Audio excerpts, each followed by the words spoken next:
This is SARS-CoV-2. It belongs to the family of coronaviruses named for the crown-like spikes on their surfaces. SARS-CoV-2 can cause COVID-19, a contagious viral infection that attacks primarily your throat and lungs.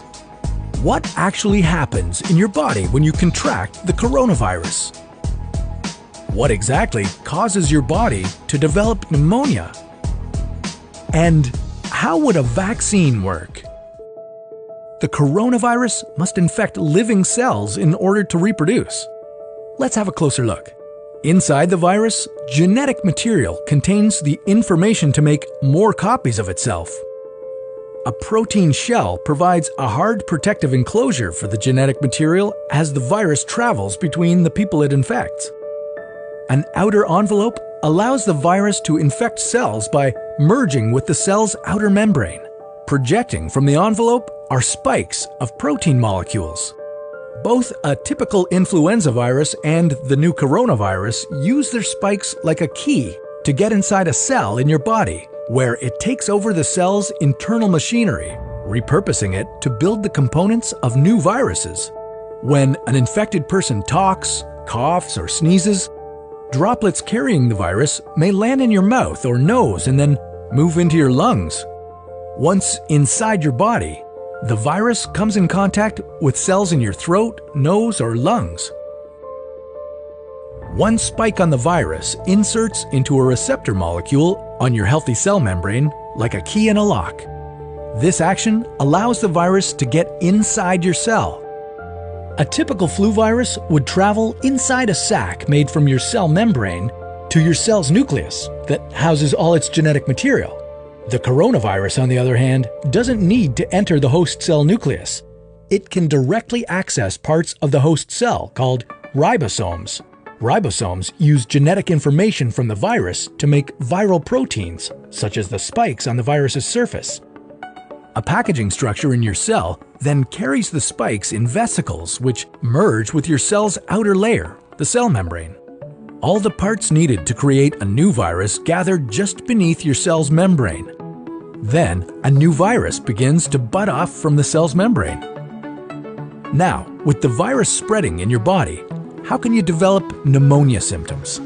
For this, we'll have to look into your lungs. Each lung has separate sections called lobes. Normally, as you breathe, air moves freely through your trachea or windpipe, then through large tubes called bronchi, through smaller tubes called bronchioles, and finally into tiny sacs called alveoli. Your airways and alveoli are flexible and springy. When you breathe in, each air sac inflates like a small balloon. And when you exhale, the sacs deflate. Small blood vessels called capillaries surround your alveoli.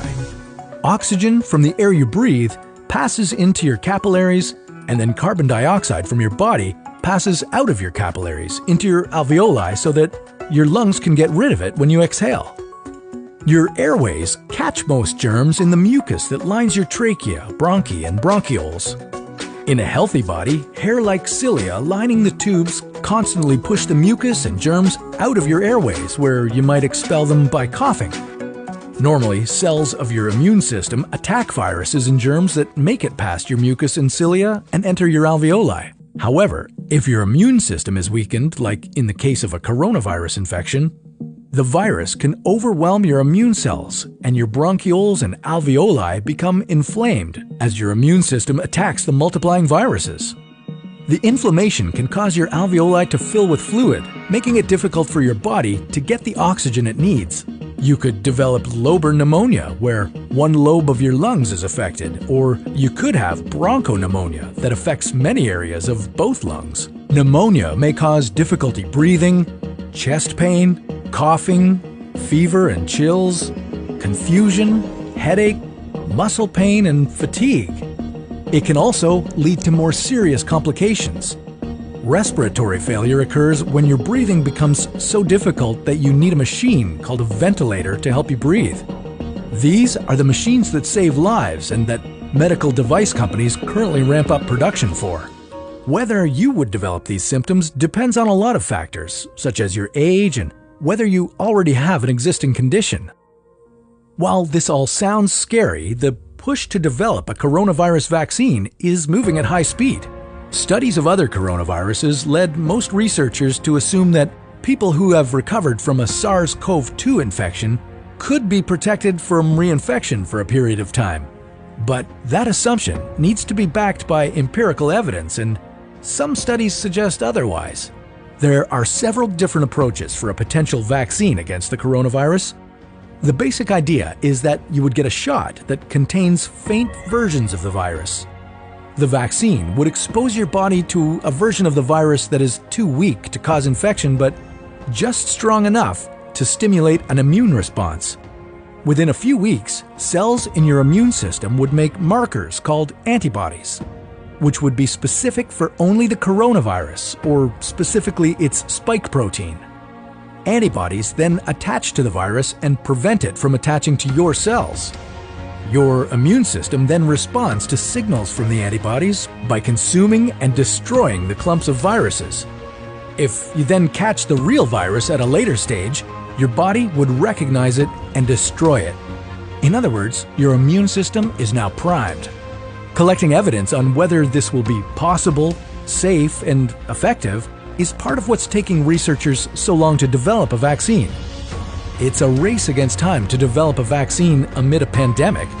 Each step in vaccine development usually takes months, if not years. An Ebola vaccine broke records by being ready in 5 years. The hope here is to develop one for the new coronavirus in a record-breaking 12 to 18 months. While all this will take time, stay home if you can, to protect the most vulnerable. And don't forget to wash your hands for at least 20 seconds and as often as possible. This video was a collaboration between Nucleus Medical Media and the What If channel, where we usually dive into hypothetical scenarios about the human body, humanity, our planet, and the cosmos. Check out our channel by visiting the link in the description below.